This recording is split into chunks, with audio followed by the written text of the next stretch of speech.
The week? Yeah. Yep, is Shmuley and Miriam Fuchs. Nishmas Shmuley's father, Yitzchak David ben Moshe Rezer Zechar Levracha, whose yahrzeit is today, Tanya Esther.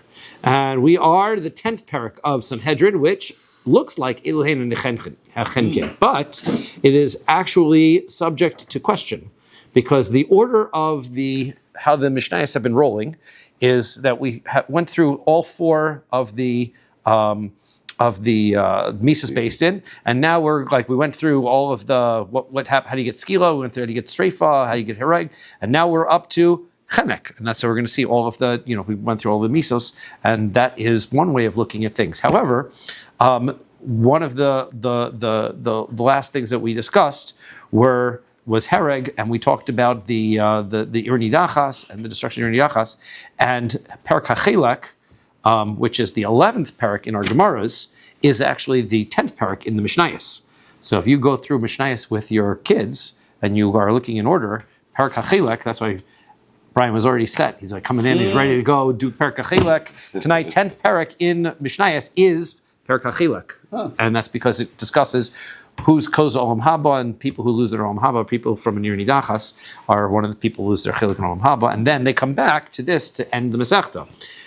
Or Rashi says on Daf Tzadi that he says that actually that Parak Kol Chilek, he says Meikara, his Rashi says Meikara Ayri Ba'arba Misos. First we go through all of the four Misos, Umefarish ve'azilahu, and then we explain Lekulahu. V'Hadar Mefarish Hani de'in lehem chilikum. Then after we're done with that, now let's talk about olam haba. Did you go through all the Misos? Did you already go through all the Misos before? So we've got one more. Right? So this parak is going to be about chenek, and that is the reason why we get some kind of dispute in the ordering here between the Parak HaChelek and Parak Elohein HaNechenkin. So just point that out. Shouldn't get so choked up in the matter. That's it, don't get choked up, right. Elohein HaNechenkin. So these are the ones who receive the punishment of strangulation. Hamake Aviv V'imo, somebody who hits his mother or father. V'gonev nefesh miYisrael, somebody who kidnaps a Jewish person.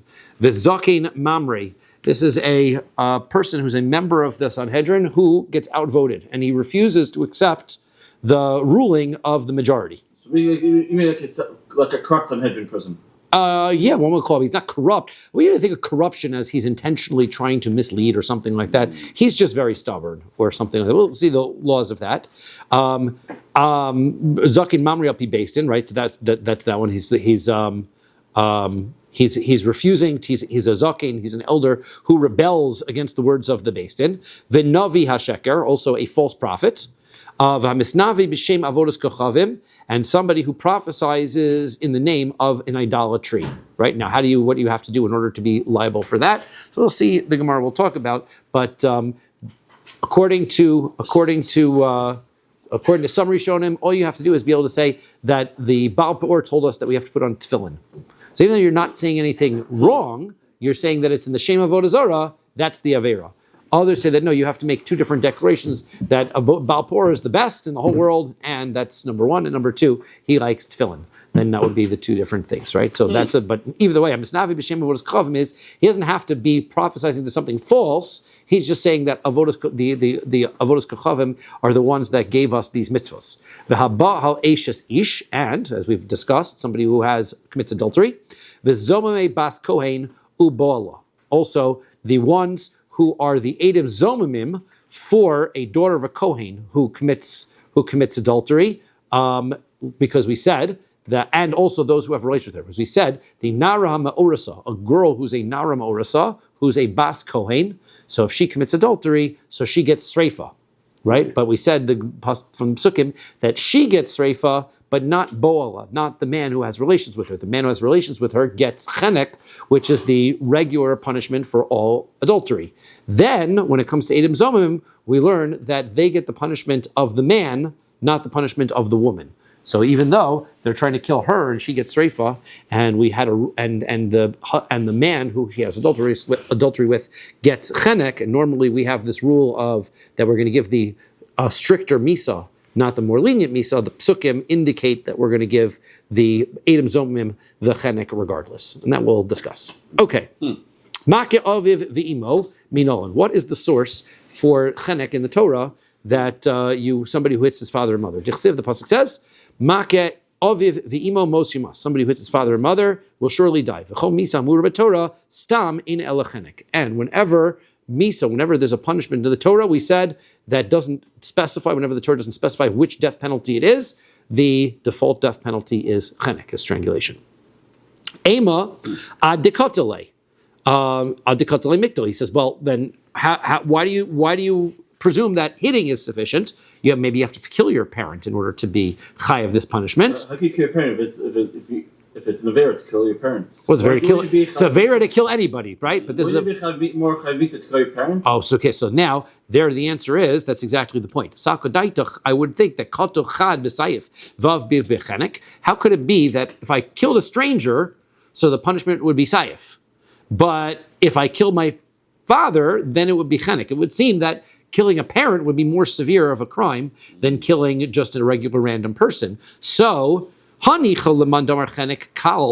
that's a good question, only if you think that chenek is the most lenient of all of the punishments. Right. However, what about Shmuel? We said before that he is of the opinion that chenek is more strict, right? So then it makes perfect sense, right? That somebody who kills their father would get chenek, somebody who kills a regular person would get sayif. Maybe that's what the pasuk is telling us. So then ma'ikil meimar. How do I know that this pasuk, make aviv imo mos yumas, means just hitting a parent rather than killing a parent? Ella, so rather midichsiv, make ish vames mos yumas, from the fact that the pasuk says, one who hits a person, any man, and kills him, he will die. Uksiv, and then it says, O be'eva hikahu biyado v'yamus. So then it says, or with a scheming or like an ambush kind of a thing we had translated it was, and he hits him with his hand. So then, and he dies. So then shmamina kol heicha d'ika haka stam lav milsahu ve'itzrich lemichtav make ish. So sorry, that's the next part. So kol heicha d'ika haka stam lav misahi. So that means that whenever normally, right, we have this. A regular hit, right? It says ve'eva hiko. If he hits this person, this was talking about the case that we had discussed, where a person takes a swing at his friend and misses and hits the woman and she dies instead. So if she dies, right? If she dies, so then the person gets misa. Well, what happens if she does not die? Then she does not get misa. That means, generally speaking, the punishment for hitting is not misa. So therefore, we see that kol hechadika hakah stam, whenever there's regular hitting, that is not misa. So therefore, that generally, yeah. Sorry, just a couple questions. Didn't we not already say this about a ben saramor, and a ben saramor would be chayav misa. We talk about the ben saramor. Yes, but what about his parent? Isn't that the ben saramor never hits his parent? He steals from his parent. He just steals from his parent. Right, he steals from him. He doesn't hit his parent. Right. It was only stealing. That's correct. And why most yumas? Why not just once? Why is it most yumas? You must, like, for surely he will die. We said that before. I think we've called it lashon b'nei adam. That is generally the nature of the language is like the double language means immediate or surely and certainly. Sorry, Yehuda, you looked like you had something. Okay. No. Okay. So now. Maybe later. Okay. Good. So whenever you see the word haka, to hit, that doesn't mean murder. That's the point that we're trying to make. It doesn't necessarily mean murder, right? So because why? Because it has to list it twice. Hit is not necessarily doesn't get a death sentence. Then it says again but it says then it says it again that another hit. It says it a second time. That means murder. But a regular time that it says the word hit, it doesn't mean murder. So therefore, when it's talking about a parent where it uses the word to hit, it does not mean murder. It just means to hit. Okay. You'll still be chayav misa if you're hitting your parents. And that's what we learned. But you're chayav a different misa, right? If you kill your parent, you're chayav misa with a sayif, like every other person. And if you hit your parent and don't kill them, then you're chayav misa with chenek, right? Okay. Mm-hmm. Which is kind of, the Gemara doesn't ask this, but it's kind of interesting because then according to Shmuel, that means you get a more severe death penalty for hitting a parent and not killing them than hitting a parent and killing them, right? Because if you hit the parent and kill them, you get sayif, which is less strict than hitting a parent and not killing them. You think would be v'nahapachu. Oh, there you go. That's why. Good answer. Something we said about somebody being killed versus somebody living with an embarrassment. So, by the way, I would wonder, maybe the answer is that I have it wrong. Now that I'm thinking about it, I have it wrong. That if he actually hits and kills his parent, he's also going to get chenek because he's hit and caused a wound, right? He's also going to get chenek. Probably that's what it is. It's chenek. Okay. So now, v'itzrich lemichtav make ish, v'itzrich lemichtav kol make nefesh.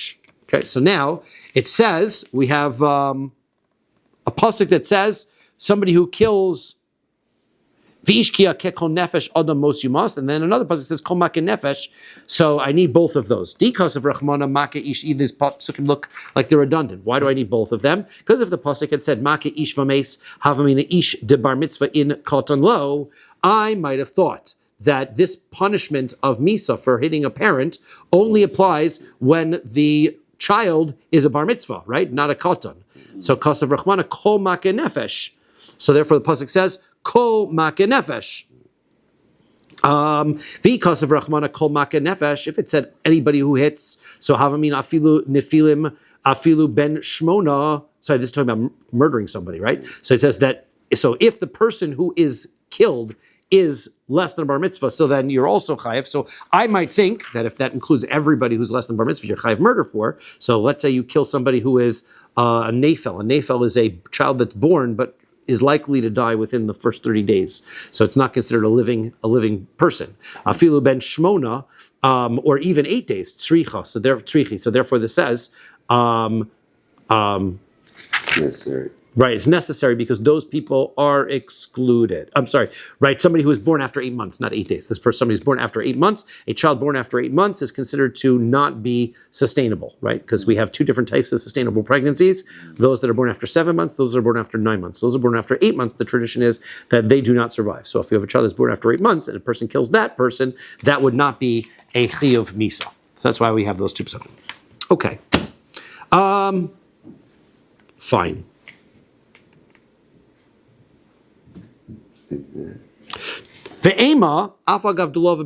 Now back to the hitting the father. Maybe let's say that the punishment for hitting a father applies, you get chenek, even though you didn't make any blemish, you didn't make a wound, right? He just comes up to his father and gives him a smack and there's no mark. Maybe he's chayav misa for that. So Lama Tanan, why is it that we learn in a Mishnah, Hamake avi v'imo eno chayav ad sheyaseh chabura, that if somebody hits his father or mother, he's not liable until he actually makes a blemish. If you read the pasuk, it doesn't say anything about blemishes; it just says somebody hits a parent. So Markral, the pasuk says, "Make adam umake behema." The pasuk says separately that somebody who hits a human being and somebody who hits an animal. So it says that yishalmena, you have to pay for that damage. Now, now when you hit an animal, you're liable for damages once you make a wound. And the definition of a wound is drawing blood.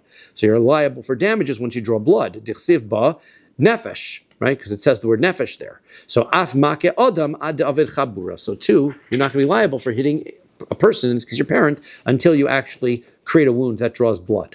Problem with that is maskif la Rabbi Yirmiyah. Rabbi Yirmiyah asked the following question: if that's true, if what you're saying is true, that you're not liable for damage to an animal unless you draw blood, what,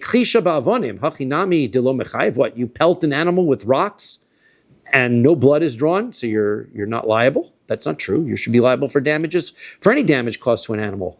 And so therefore the premise that you're making is not true. Ella im eno inyan lenefesh behema deha inami heklisha ba'avanim chayiv tenehu inyan lenefesh adam. So the answer is, well, since we already know from another source that damage of any kind to an animal is liable, so therefore it's going to include being hit with rocks. So therefore we know that. So therefore, what does it mean over here where it says an animal is not liable until it draws blood? The answer is we're going to use that pasuk. We call it we're going to use it as an im eno inyan. Meaning, since there's no need for this pasuk to tell me that an animal that you damage by drawing blood, you have to pay for it, because I have to pay for an animal that even if I don't draw blood. So then what's the purpose of telling me that an animal I draw blood I have to pay for? Is to tell me that rule by a human being. Meaning that the punishment for hitting a person, i.e. a parent, is only applicable when he actually draws blood.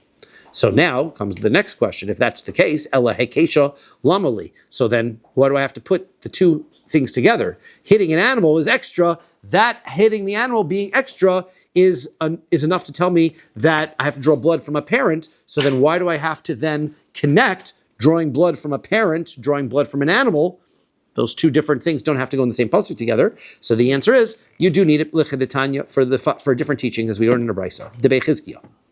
So that's according to the Tana Debei Chizkiah that we learned in a brisa. There's a hekesh that just like by an animal, you're liable to pay damages if you damage it both b'mezid and b'shogeg. Also, if a person kills a person, right, then there's no difference between mezid and shogeg. So if you kill b'mezid b'shogeg, you don't have to pay. Right? In other words, b'mezid shogeg, there's a difference in punishment. If you kill b'mezid, you get one punishment. If you kill b'shogeg, you go to nir nidachas. But there is a similarity in that if a person commits murder, then he doesn't have to pay for damages for the damage that he caused to the person. Right? So you might think, well, it was a negligent, and I'm not getting a misa penalty, I'm not getting a death penalty for it. Maybe I'm liable to pay damages for the death. So the answer is no. That's Tana Debei Chizkiah says that just like by animals, you always have to pay. When you kill a person, you never have to pay. That's how he uses. Okay. That's great if you hold like this brisa of Chizkiah. That's very nice. But what about the opinion that not everybody agrees to that rule? Some people do think that you have to pay. So if you don't agree with that rule, so then what's the purpose of connecting the wounding of an animal to the wounding of a person? So the answer is we're going to say that if somebody wounds an animal while trying to heal it, let's say you're a veterinarian and you're trying to heal an animal and you don't succeed, the operation is unsuccessful. So do you have to pay for the death of the animal? You killed it. The answer is no. You don't have to pay the damages because you were attempting to heal. And the wound, and you tried your best, but the wound was bad enough. You was out of your control. Well, the original ailment, right? Same thing. If a person's trying to heal a person, so then he's putter. If he causes a wound in the act of trying to heal a person. This is What's bothering to you? hit the person. There's actually to a heal. surgery that occurred in the 1800s of the Civil War. Yes. Where the mortality rate was 300%. Does that mean more people died than had it? If your mortality rate is 100%. 300%. 3 people died during the surgery. Part of the surgery, of course, the person was shot. Or part of the procedure was to amputate. They went to amputate the person. One person, the person was shot, amputated, died. One of the surgeons that was holding the leg, because the surgery was happening so fast, the surgeon sliced off his fingers, died from that as a result of that. And a third spectator died of shock. Okay, so okay, yeah. So I guess you have fine. You're not chayav to pay damages for that. If that happens, right? So there's no medical malpractice. It's non-existent. Because because here's the question: we know that if one hits a parent and causes blood, so then they're chayav misa. What happens? The question is like this: Ben mahu sheyakis dam la'aviv. Let's say a father wants to go to his son as his doctor. Right? The son is they used to have a procedure called bloodletting, right? They would think that in order to keep your blood pressure low, you would give blood every month or so. Your son's a doctor, you got problems. So why? This is a good, not necessarily a bad thing. Oh. It's not so bad. So now let's say you have the son is the doctor. So is he chayav misa if he operates on his dad? Right? His dentist, it's a lamaisa question. Can a son be a dentist? Things. So Rav Masna Amar, Rav Masna says, you have to love your neighbors yourself. That's the overriding concern. Now that means that since you would want somebody to heal you, even if it's going to cause you blood to come out, even if it's not necessarily permanent, but it's going to cause you damage, right? So you're allowed to do that surgery in order to be able to help the person. And Rav Dimi Bar Chinana says, Make Adam u'Make Behema. We're going to compare the hitting of a person to hitting of an animal. Ma Make Behema l'rafua pater, af Make Adam l'rafua pater. So he says the source is from this, that just like somebody who hits an animal is not liable for the damages if he's trying to heal the animal, so too if a person is trying to be healed, if a person is trying to heal another person, he's not liable for damages or for any other avera, I guess for hitting his father, if he accidentally hurts or in the process of the procedure actually hurts the person. Okay. So what are we saying? Somebody accidentally, you got a horse play. Some kid, they're playing with their father, playing catch, whatever. Yes. Kids, and somebody gets hurt. Chayiv misa. Yeah, I mean, it could be b'shogeg, right? So if it's or negligence. So if it's b'shogeg, see, b'shogeg has to be that you didn't know it was your father and you hit him, right? If you're playing ball with your father and you throw the ball and it hits him in the face, that's probably ones. I don't think that's even b'shogeg, right? But you're not killing your father. You're just concussion. Right. But we said any time you draw blood from your father, that's the avera, right? Yeah. That's right. So okay. So now. Rav lo shavik lebleir mishkale silu. So Rav didn't allow his son to remove a splinter from him because of the concern that he might cause blood to come out if he removed the splinter. So he wouldn't let his son do it, even though it was for refuah, it would be putter, right? But we say putter of alasr, right? Essentially, he's not chayiv, but not a good thing to do. Mar Brei Ravina lo shavik lebrei lemiftach le kavsa, and Mar the son of Ravina wouldn't let his son puncture a blister for him. Right, he couldn't lance a blister for him. So Dilma chavil, because we were concerned maybe he would cause a blemish. V'havale shigigas iser, and that would be a shogeg. He would be heading into a shogeg of a prohibition, right? And so therefore, right, it would be so ihachi. So if that's true, achernami, so then that would be the same thing by anybody else. No doctor should ever be able to help anybody because at the end of the day, you might hurt somebody by shogeg, right? So the answer is achar shigyas lav. He says for anybody else, causing a blemish is a losase. It's a losase. You're not allowed to hurt somebody, you're not allowed to cause a blemish. But beno, with your son, shigyas chenek, this is shogeg for a misa, for a death penalty. So therefore, sounds like if it's b'shogeg velosase, then it's mutter to do. And if it's shogeg of a misa's based in, so then we are going to say don't do that. Okay. The haditnan. Now, what about we learned in the Mishnah? Machat shel yad litolba es hakots.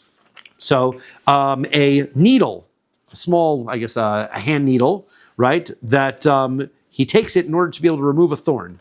Leichush dimel chavil. So then this should be, he should be concerned, maybe he's going to cause a blemish. Now, this is a circumstance where he's removing a splinter. He's removing a splinter, he's removing a thorn from somebody, and it's Shabbos. So therefore, Vahavi le shigigas skila. If he removes the thorn and he causes blood to come out, then he is causing a wound to a person on Shabbos. And a wound to a person on Shabbos is a violation of Shabbos, and that would make you chayav skila. So then you shouldn't be allowed to remove the thorn on Shabbos because it's a lo saseh that's chayav misa. So you shouldn't be able to do it. So how come you are? So the answer is hasa mikalkilhu. That's because we have a different issue with halachos of Shabbos, and that's something called mikalkil. When you are doing a malacha on Shabbos, it has to be for constructive purpose in order for it to be liable from a Torah perspective. Doing something for a destructive purpose, so then it's not as liable. So what's that, for example? Tearing is on Shabbos prohibited because you're tearing in order to sew up something better at 2 stitches, right? So therefore, if somebody was in the process of repairing a tear in their tablecloth and you tore it a little bit more in order to straighten up the tear so that you can line it up, that would be the Torah prohibition of tearing. But if you were... if you think about the perforated line, that's also tearing because it's also because you're cutting it to a certain shape. So you're tearing it for a certain shape for the sake of sewing it back up. But if you were just being destructive, you went over and tore something, so then that's mekalkel, that isn't chayav midoraisa. So too here, right, this circumstance when the person is pulling the thorn out, he's causing the blood. That's not his intention. He wasn't bloodletting here, right? The blood coming out is the negative result of the thorn coming out. So therefore, it's not an isser skila. Therefore, he'd be putter in the first place, and therefore, since he's going to be putter in the first place, then it's mutter for him to go about it in the way of refuah. So, well, that's great if you hold that when it comes to mekalko and Shabbos, you are exempt. But what according to the opinion that doesn't agree with that? And they say that when it comes to chabura, that is the malacha. The malacha is to cause a wound, right? You're shchita on an animal. That's the whole purpose. Right, get the blood out. So therefore, if you can cause a wound, what about that? You're going to say you're chayiv. So manshmasla damar mekalka v'chabura Chayev, who is the one who holds that way? Rabbi Shimon. It's Rabbi Shimon's opinion. Pei Amad Aleph. For Rabbi Shimon, ha'amar kol malacha she'ein tzricha lagufa patur aleh. But Rabbi Shimon also holds of something else. He holds of something called a malacha she'ein tzricha lagufa is exempt. Malacha she'ein tzricha lagufa is when you perform a malacha and the result of what occurs is not something that you are intending. The intended result isn't what you set out for. Right, that's not what you set out for. So therefore the blood that comes out, you don't want that blood, right? It'd be one thing when you did shchita and you wanted that wound in order to be able to kill the animal, so whatever. But this is, I'm trying to get the thorn out. The blood that comes out is a malacha she'ein tzricha lagufa. So that would be exempt anyway. You're not allowed to shecht an animal that has a certain wound in it. Yes, that's well, you can shecht it, but then you can't eat it anyway if it's a treifa, right? We'll get there when we get to chulin. Hang on for a few more months. They asked Rav Sheshas asked the following question: Ben shaliach le'oviv lahakoso ulekalolo. Can a son be appointed as the based-in messenger to give lashes or to curse a father? Right? I'd say no. He's the official lash giver in based-in. I'd say you're not allowed to do that. Okay. So Amar Lei. So the answer is, he gives back, he says, V'achar mihitiru, so why should anybody be allowed to do it? You're never allowed to hit anybody. So how can anybody be the guy who gives lashes to based in? Ella, kavod shemayim if it's clear that the honor of heaven is more important than this person. So that's why he gets the lashes. Even though he's your own father What is that? This is the discussion. Hachanami, kavod shemayim so too, he suggests, Sheshas, which Rav Sheshas, the giveaway Yehuda is that we don't like Rav Sheshas. But Rav Sheshas says that it seems like Hashem's the kavod of heaven is more important, and he can in fact give the lashes to his father. Mace face. Ask the question. Ma mi shemitzuva lahakoso mitzvah shelo lahakoso mi sheino mitzuva lahakoso eno dinsha mitzvah shelo lahakoso. We have a very cryptic brisa here, very difficult to understand. Brisa says, if somebody is commanded to hit somebody, right, then if he has a commandment to not hit somebody, he's not allowed to hit him. How much more so if somebody is commanded not to hit somebody, he should for sure not hit somebody when he's not allowed to hit somebody. Okay, got all that? So here's what it means. Well, we're going to try to explain it like this. My love, aren't we discussing a circumstance of idi ve'idi b'mako mitzvah? We're talking about that the hitting is happening in a based in. Okay, both the beginning case and the end case, we're talking about it's a based in. Ha b'bno, ha b'acher. And what we're saying is, if there is a circumstance where somebody who is a son is normally allowed to hit somebody, so he's not allowed to hit his father. And therefore, for sure, right, a person, but if he was in a circumstance where he wasn't given permission by based in, for sure he can't hit his father, right? So this is basically what we're saying is a regular person could be the one who is the punisher of based in, but a son cannot. That would be the meaning of this brisa. Hence, it's a proof against Rav Sheshas. So the answer is low. No, not true. No, it does not make a difference in either of the case. The first case, the second case, we're talking about, it doesn't matter whether it's a son or not. Velo kasha, but you're trying to understand what this price is talking about. Here's what it means. Kan b'mako mitzvah, kan shelo b'mako mitzvah. The argument is whether you're allowed to hit somebody in court versus out of court. And how it goes like this. V'achiktani. This is how you read this brisa. Okay, you read like this. Uma b'mako mitzvah. Now, just like in a circumstance where somebody is commanded, it's a based in, and the person's told you can hit, shemitzvah lahakoso, then you're allowed to hit him, right? Because that's what based in tells you. Mitzvah shelo lahakoso. But let's say you can't hit him anymore. You can't hurt him any more than what was given. Let's say he's supposed to be getting 18 lashes. You can't hit him the 19th time. That's against this prohibition. The 19th time he could die. He could die, and you could be punished for damages. You'll be liable. Shelo b'mako mitzvah, she'eno mitzuva lahakoso, eno dinshe mitzvah shalakoso. So how much more so a person who is not in based in, for sure shouldn't cause any harm and damage and hit another person. That's for sure, right? So that's how you understand this mission. It has nothing to do with fathers and sons. So it doesn't prove anything.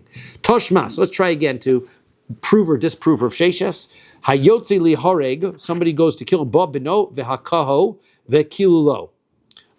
So this man is committed an act which he's going to get the death sentence for. As he's supposed to be going out to get the death sentence, his son comes along and hits him or curses him. So, chayev, The son is liable for hitting or cursing his father, despite the fact his father is a convicted murderer on his way to get misa. But let's say it was another person who wasn't the son, and he hits him or curses him, he's pater. Now he's exempt. So now, v'avinan ba. So yeah, I want to know what's going on here. What is the difference between whether the person is his son or not? A person is not his son, right? It wouldn't seem to make sense. Nobody's allowed to hit anybody, whether son or not son. You're not allowed to curse any Jewish person, son or not son. Why does it make a difference? So the answer from Rav Chisda, bit misar bin bolatzeis, venu yotze. So Rav Chisda explains what's happening is the guy is supposed to go get his death sentence. He's refusing to cooperate. Right? He's refusing to cooperate. So therefore, the son is not supposed to be the one that the Beis Din appoints to drag him out there, right? But somebody else has the ability to do that. And that's the difference. Okay, so that's how we explain. So it's clear that we disagree with Rav Sheshes. Rav Sheshes explained that for Beis Din purposes you're allowed to hit your father. This seems to indicate that no, you're not allowed. The son is not allowed to be the person who acts as the punisher for the father. So Rav Sheshes moki la b'she'ein misarv and bulatzeis. So Rav Sheshes would explain that no, this is talking about. So Rav Sheshes has got to have a different explanation for this, right? So Rav Sheshes is going to say this is actually when the father's not protesting; he's not refusing to go out, and that's when the son is, because if he was protesting, for sure the son would be allowed to do it, right? So we're saying the son would be allowed to do it, wouldn't be chayiv. So this must be when he's not protesting. So ihachi achernami. So then the question goes back to where it was, according to Rav Sheshes. That means that nobody's allowed to. If the father's cooperating, why would anybody just walk over to a guy who's walking to his death and hit him? So the answer is, acher, when it comes to other people, gavra katilahu. He's considered a dead man walking. He's already been sentenced to murder. Therefore, you're not liable for hitting that person. Because the pasuk says, ish, he has to be a man. He's not. He's considered already a dead person. So why pater? Why not mutter? Putter means, maybe it's not a good idea to do, right? But he's putter from paying for damages, maybe. Because the guy's going to be dead anyway, he's got no value. Right? So, V'amar Rav Sheshes. So Rav Sheshes says, Baishu Yoshan V'meis Chayev. 1 second, how could Rav Sheshes say that? What about somebody embarrasses somebody while he's asleep, and before he wakes up, he dies? Okay, so you normally, if somebody embarrasses another person, so you're liable for damages to pay for that embarrassment, right? You have to be able to pay for the damages for the embarrassment. Let's say this person never becomes aware of the fact that somebody embarrassed him. Okay, so he is chayev. Now, Rav Sheshes, 1 second, you just told me somebody's a dead man. Basically, they're not. They're never going to be. So then, why is he? You just said somebody who hits a dead man is not liable. Why is somebody who embarrasses somebody who's about to die? Why is he liable? So the answer is hachav. You're right. It's not he's not liable to pay the person who is embarrassed. We're dealing with beshihiko haka she'ein ba shava pruta. What's happening here is that the hit is a hit that doesn't cause any kind of monetary damage. Okay, so therefore that's the issue.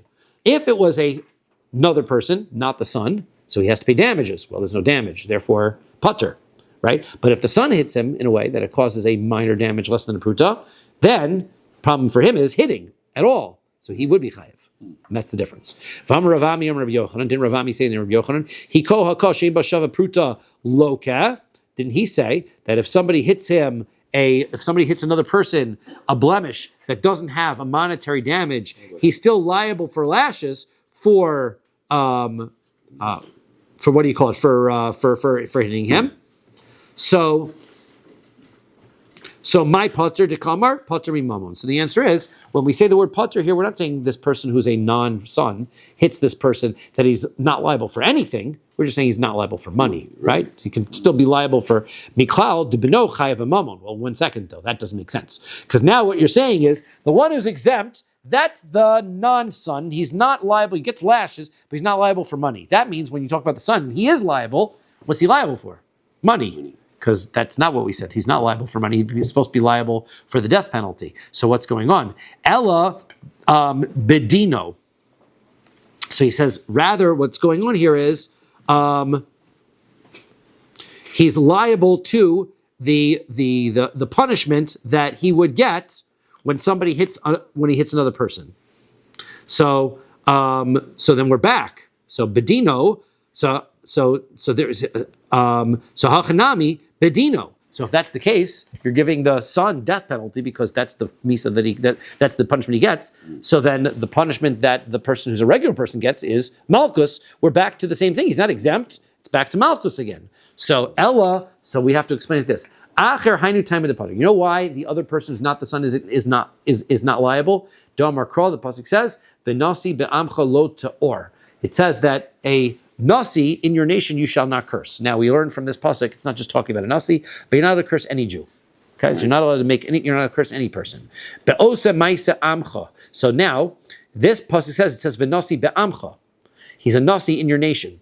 So when does this rule apply that you're not allowed to curse somebody? When he is doing things that are consistent with the values and culture of our nation, right? If a person is acting outside of the values and cultures of the Jewish people, so then there's no prohibition to curse him anymore. Therefore, this person, the reason why a non-son is allowed to curse, and we're also by extension say, well, hatina klola, hakam inolan. We didn't get to the hitting yet, right? But the reason why he's allowed to curse is because cursing is only prohibited if he's acting like a regular yid. But this person's not. Now, that tells me, fine, I understand why the non-son can curse the fellow, but why is he allowed to hit him? So the answer is, Dimakshinan hakol v'klola, because we have a hekish, we have a comparison or a pasuk where we write the two ideas next to each other, and therefore we learn one from the other. And since the two are written next to each other, so that pasuk is, let's see what it's quoted.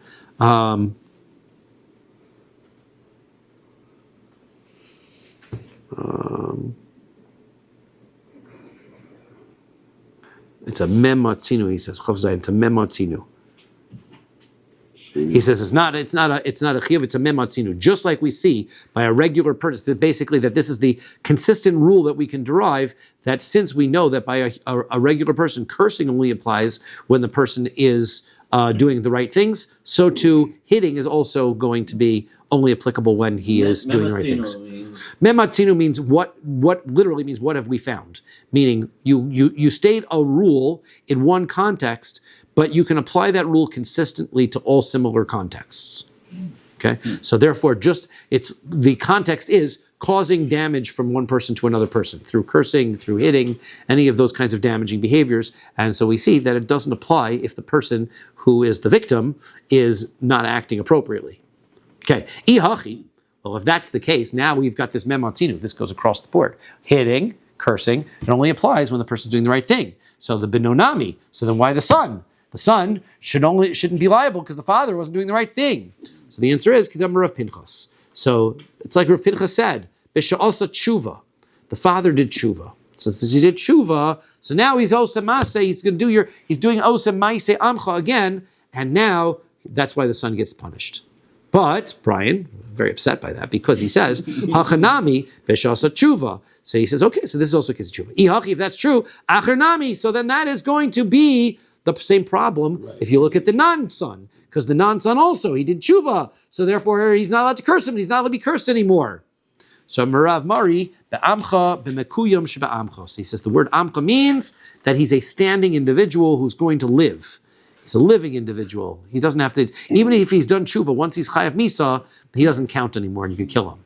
Okay, ihachi. Well, if that's true, then let's go back the other way. Benonami, back to the son. It's not going to help us because the son, he's not going to be a person who's going to live either. So he should be permitted to hit him. So pei hey amid base, midi dahavi la'acher misa.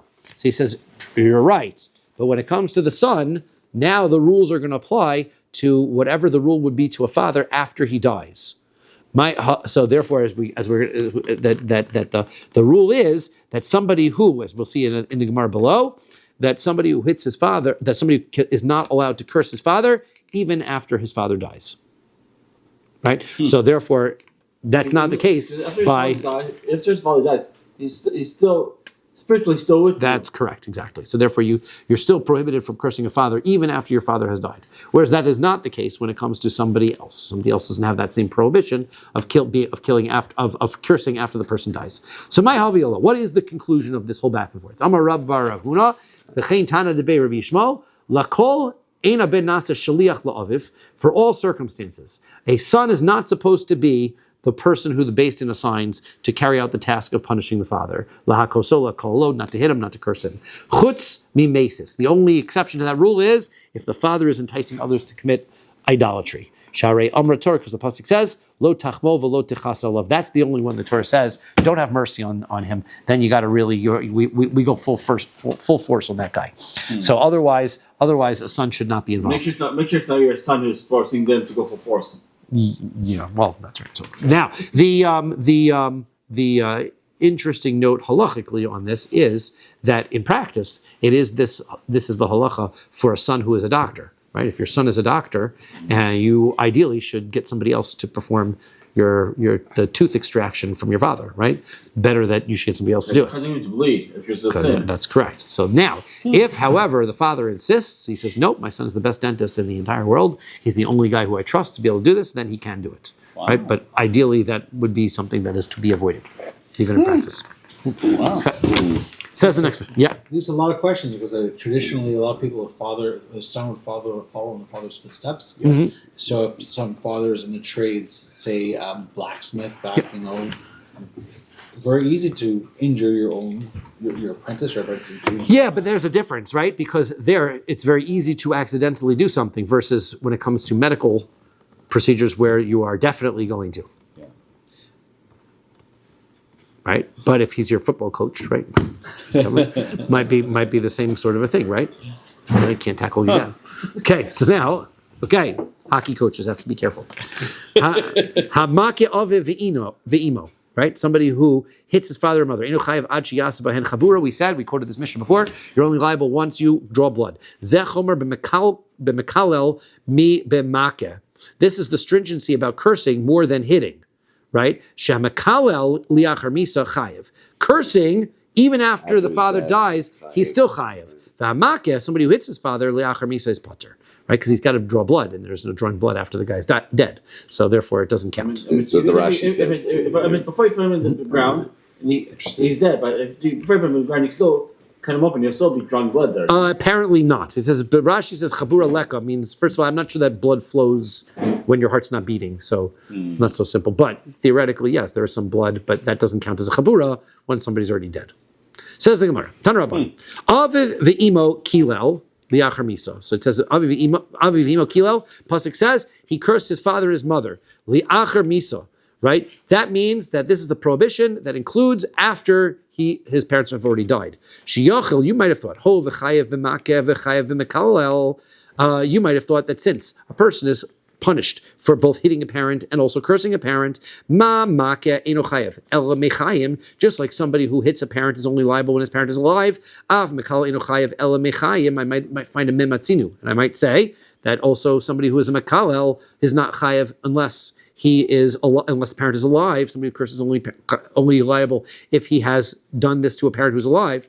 Ve'od, and furthermore, another way I would have looked at it, kal v'chomer, I have a kal v'chomer. Ma makeh she'asa bo shelo be'amcha ki be'amcha. If somebody who hits, the prohibition against hitting doesn't matter whether the person you're hitting is in your nation or out of your nation. You're not allowed to hit anybody. Lo chayev bo. You're not liable in this circumstance. La'achar misa, after you're not chayav in that circumstance after the person dies.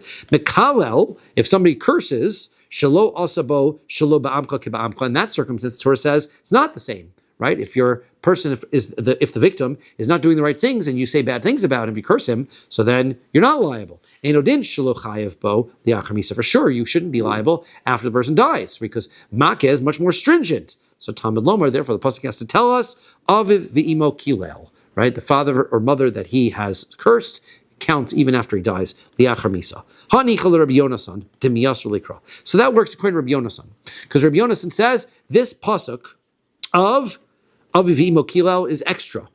Doesn't have any other purpose. So if it doesn't have any other purpose, it comes to tell me after a parent dies. So therefore, demiyas likra aviv v'imo. El Rabbi Yoshia. my ikalamemer. But what is Rabbi Yoshia going to do? Rabbi Yoshia needs this pasuk already. Tanya, we learned in a brisa. Pasuk says like the brisa says like this: ish. Right? Pasuk says that as far as cursing a parent, it says ish twice. Matam elomer ish. Why does it say ish twice? Larabos bas tumtum vandrogers. Tell me, it doesn't have to be just men. It could be a daughter, could be a androgynous person, somebody who is of undetermined gender. Asher yikala l'saviv v'esimo pasuk says, who curses a father or mother. Ainli ela aviv v'imo tells me that it's only if a person curses both a father and his mother. So aviv shelo imo shelo aviv minayin. How about if he only curses one of his parents, father or the mother? What happens then? Talmud lomar aviv v'imo kilel. Therefore, the pasuk is repeated, and it says his father and his mother he has cursed. This time with the word kilel next to mother, whereas in the first time it says kilel next to the father. So it means that aviv kilel, imo kilel.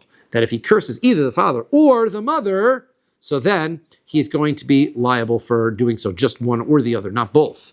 So divrei Rabbi Yoshia. That's what Rabbi Yoshia says. Rabbi Yonasan Amar, Rabbi Yonasan says, I don't need that pasuk for that. That pasuk can be used for a different drasha, which of course we just used it for after Misa. Because mashma shnehen ke'echad, umashma echad ve'echad bifnei atzmo. This pasuk by itself, where it says one should not curse his father and mother means either both or each one separately. Why? Because ad shifrot l'cha kosav yachdav, because until the pasuk tells you something should be together, then you consider them each separately. How do we know that? Rashi tells us that we learned from the prohibition of plowing a kosher animal and a non-kosher animal together. There it says you're not allowed to plow the two of them, and then it says the word together. Why does it have to be together? Just don't plow the two of them. The answer is because the word together means you can't do it together. If it didn't say the word together, then it would have meant each one separately. So therefore, we see that when you have two things listed, separately is also included. So that's how we learn it. Can't go the other way too. It's echad ve'echad. Wouldn't you assume that if I can't curse my mother and I can't curse my father, then I can't curse my mother and my father?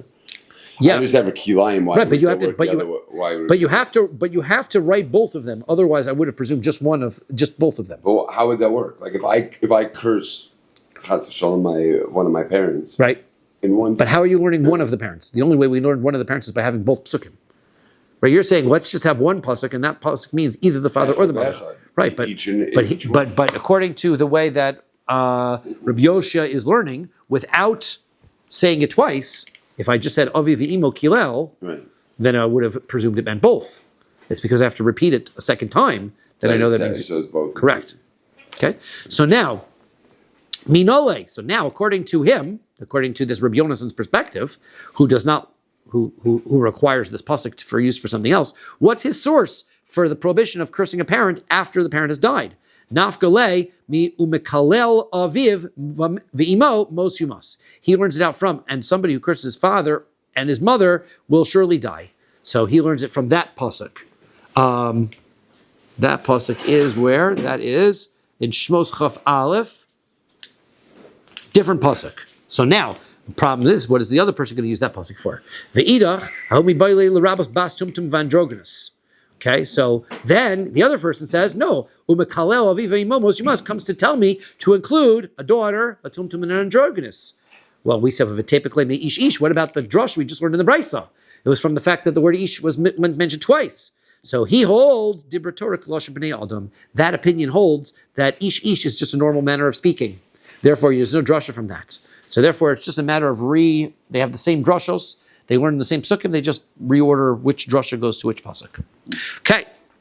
The lisnei chomer b'maka mi b'mekalel. Why is it the Mishnah says that cursing is more stringent than somebody who hits, because then it's after Misa? What about the fact that hitting is more stringent than cursing as well? Shamaka also bo shelo be'amcha ke be'amcha, masha enke b'mekalel, which we say that when it comes to hitting, it's prohibited despite whether the person is acting inappropriately and outside of the confines of Jewish law, versus cursing, which only applies to somebody who is acting within the confines of Jewish law.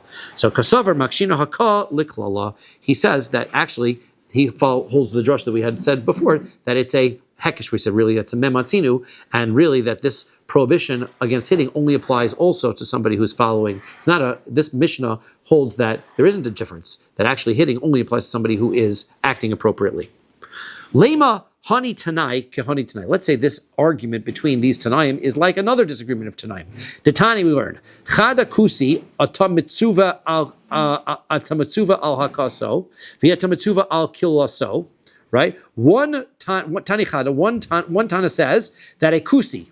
Right. The Kuthians were an interesting group. The Kuthians were Sanhedrin had a method of preventing rebellions from the nations that he captured. He would take every group and they would move them off of their homelands and move them to someplace else. When the Jews were exiled from Eretz Yisrael, he took another nation called the Kusim and he put them into Eretz Yisrael. The Kusim had a belief that every land has their own god. Now, they were following their own religion and lions kept coming out and eating the Kusim. So they said, oh, this isn't very good. We should convert to Judaism. That's the God of this land, and then we won't be eaten by lions. The lions were probably very hungry. And so kusim are delicious. So then they converted. And now the question is whether their conversion is a valid conversion or not. So one says, right, there's a prohibition against hitting a kusi, but there's no prohibition against cursing a kusi. But Tanya Idach, and another brisa says, lo kilaso v'lo hakaso. Well, there's no prohibition against hitting or cursing a kusi. So Savrua, the thought is like this. Everyone agrees the kusim were actually valid converts. That was a given. So let's say this was the argument. One says that we're going to say that whenever the prohibition occurs that you're not allowed to hit somebody, you're also not allowed to curse them. And so therefore, the punishments go hand in hand. You're not allowed to curse or hit a kusi.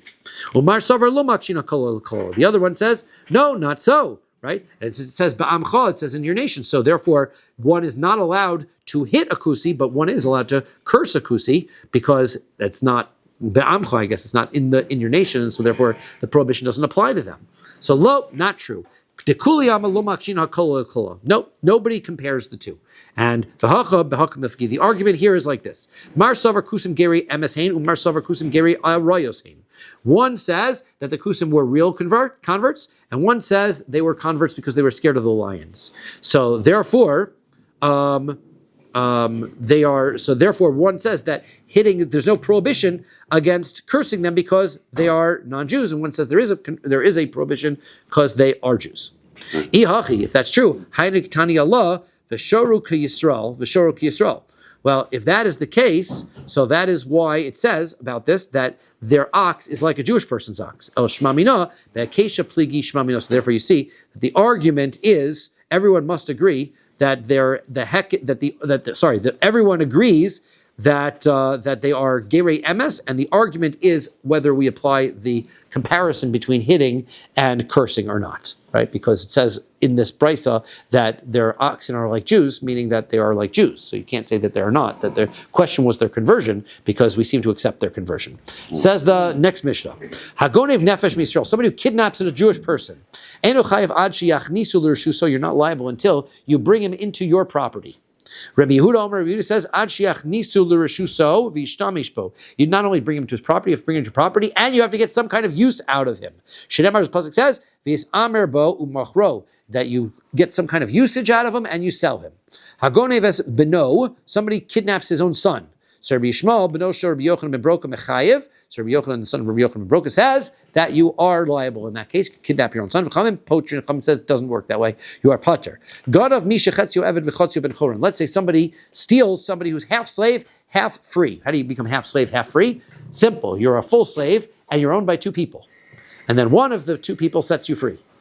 Right? Only when you bring him in your reshus do you become chayav. That's right. So like a baba machteres who steals a child until. It's not. Right? He's not considered stealing until he actually brings it into his room. Great question. Tosfos asks this, sort of, not the Mamachter's case, but he asks the question about somebody who kidnaps a child because a child can be lifted up. Right. So are these rules essentially like other rules of kinyan? So once I lift a child up, so did I just acquire him? Did I just now he's mine? And you borrow, and therefore, like Right? So he says the Ad Shechnusu Shuso, we should Pasuk says that he's found in his hand. Gabe get ugneva matzrichen trey kroy l'rabuye de yodo lav dafka. It says here, it says ve'efshar dimek biu afilu b'rshus ba'alem chayev. He says it's possible that if you lifted a child up, even if he is in the property of the owner, he is liable. Like we saw it back in Bava Kama, that Geneva works that way, Ditnan, etc. Okay, so now, Rabbi Yehuda Mechayev v'cham potrin. So in that circumstance, somebody who kidnaps this person who's half free and half slave, so Rabbi Yehuda says you're chayev, Chum say you're potrin. Stop there. Oh yeah, Beautiful. Amazing. Good.